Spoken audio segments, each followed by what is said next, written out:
நாளை காலையில் 300 பேருக்கு மேலே வந்து அப்பாயின்மெண்ட், அதாவது புதுதாக நியமிக்கப்பட்ட இபியிலேருந்து நியமிக்கப்பட்டவர்களுக்கு முதல்வர் கையில் வந்து அப்பாயின்மெண்ட் ஆட்டம் கொடுக்கப்படுது.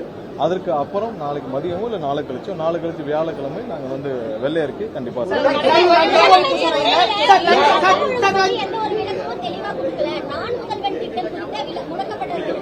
பாருங்க.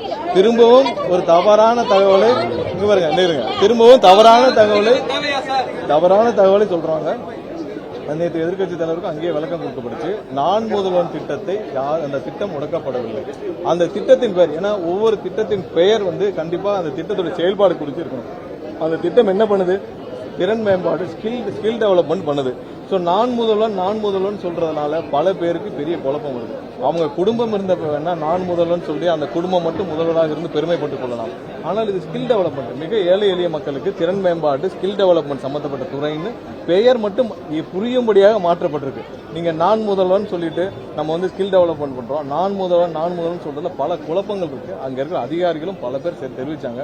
அவர்கள் போன இடத்துல அவங்க ஏதோ அதை வெற்றி அந்த குடும்பமே பெருமைப்பட்டுக் கொள்வதற்காக நான் முதல்வன் சொல்லிட்டு சுத்திட்டு இருந்திருக்கலாம். ஆனால் இதோடைய நோக்கம் நிறைவேறவில்லை.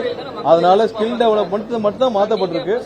அந்த ஸ்கில் டெவலப்மெண்ட் மட்டும் தான் மாற்றப்பட்டிருக்கு. அந்த திட்டத்தில் வேற எந்த விதமும் முடக்கப்படவில்லை.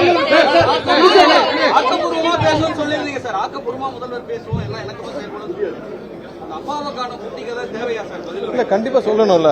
நீங்க நேற்று எதிர்கட்சி தலைவருடைய இதுல நிறைய ஒரு பொதுவா சொல்லிட்டே போனாரு. என்னன்னா அவருக்கும் இது முதல் உரை, அதனால அவரை நாங்கள் அதிகமாக இன்டரப்ட் பண்ண விரும்பவில்லை. அதனாலதான் இன்டரப்ட் பண்ண விரும்பவில்லை. அதுக்கு அடுத்து வந்து அவருடைய உரையில் நிறைய பொதுவான கருத்துக்கள் இருந்துச்சு. அவருக்கும் முதல் உரை, அவருக்கான வாய்ப்புகளும் கொடுக்கப்பட்டுச்சு. அதையும் அவர்கள் புரிந்து கொள்ளவில்லை. இன்று முதல்வர் பேச ஆரம்பித்தவுடன் என்ன பார்ட்டி ஃபண்ட் தான் சொன்னாரு. ஏன்னா பார்ட்டி ஃபண்ட் உங்க கட்சியிலே இல்லையா? அப்புறம் இவ்வளவு கேஸ் வந்துச்சு. பார்ட்டி ஃபண்ட் உங்க கட்சியிலே இல்லையா? உங்க கட்சியில யாருமே சரி ஒன்னும் இல்ல, எல்லாம் பிளாங்கா விட்டுருவோம். அவங்களுடைய நிதியமைச்சர் 30,000 கோடி சொன்னாரா இல்லையா? 30,000 கோடி ஒரு குடும்பம் எடுத்துட்டு போச்சுன்னு சொன்னாரு. இது சம்பந்தமாக வழக்கு பதிவு செய்து அந்த ஆடியோ சம்பந்தமாக உண்மைத்தன்மை ஆராய இந்த அரசு முன்வந்தால் ஓகேயான்னு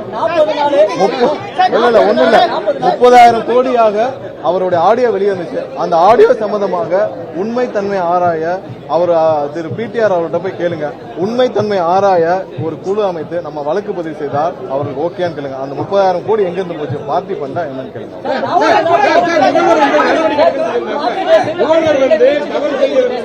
அதாவது சட்டம் ஒழுங்கு எப்படி செயல்படுது எல்லாருக்கும் திரும்பவும் சொல்லிக்கிறோம். சட்டம் ஒழுங்கு எப்படி செயல்படுதுன்னு தெளிவா முதல்ல சொல்லிடுறாரு.